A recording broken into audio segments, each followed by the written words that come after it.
দেখো, আজকে আমি ক্লাস 8-এর ভূগোলের ভারতের প্রতিবেশী দেশসমূহ ও তাদের সঙ্গে সম্পর্ক নিয়ে যে চ্যাপ্টারটা রয়েছে ওই চ্যাপ্টার থেকে কতগুলো গুরুত্বপূর্ণ প্রশ্ন উত্তর দিয়ে দেব। আশা করছি তোমাদের কাজে লাগবে।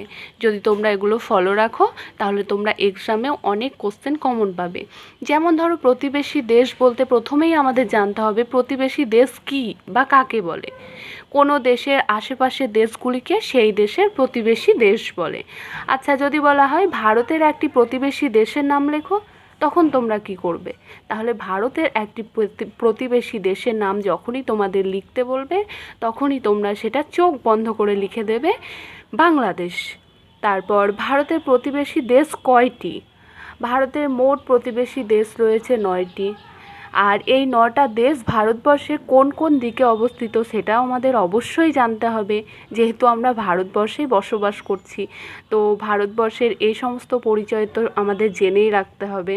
তো চলো দেখা যাক প্রতিবেশী দেশগুলি ভারতের কোন কোন দিকে অবস্থিত সেগুলি বলা যাক।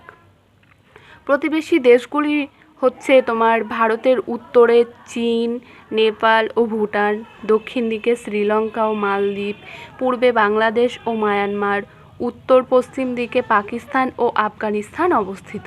তারপর কোন কোন প্রতিবেশী দেশগুলোর সঙ্গে ভারতের স্থলভাগের সীমানা রয়েছে? চীন, নেপাল, ভুটান, বাংলাদেশ, মায়ানমার, পাকিস্তান ও আফগানিস্তান।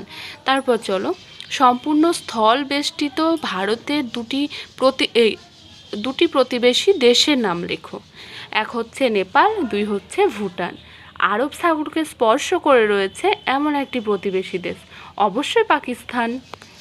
তারপর তোমার রয়েছে এমন 2টি প্রতিবেশী দেশের নাম করো যাদের সমুদ্র বন্দর নেই।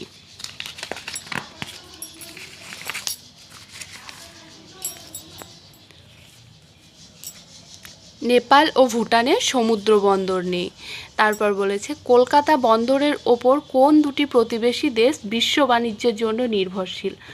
নেপাল ও ভুটান, এটা তো আমরা জানি। তারপর ভারত তার কোন কোন প্রতিবেশী দেশের সঙ্গে সম্পূর্ণ জলপথে বাণিজ্য করে?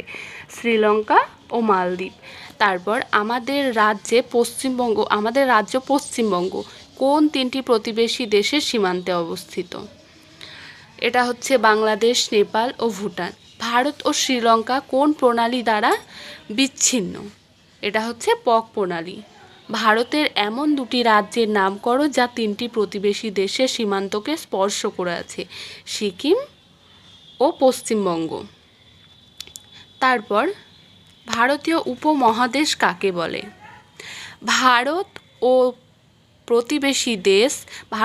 তার প্রতিবেশী দেশ যেমন নেপাল, ভুটান, বাংলাদেশ, শ্রীলঙ্কা, পাকিস্তান, মায়ানমার, চীন, আফগানিস্তান, মালদ্বীপ প্রভৃতির সামাজিক মিল যথেষ্ট।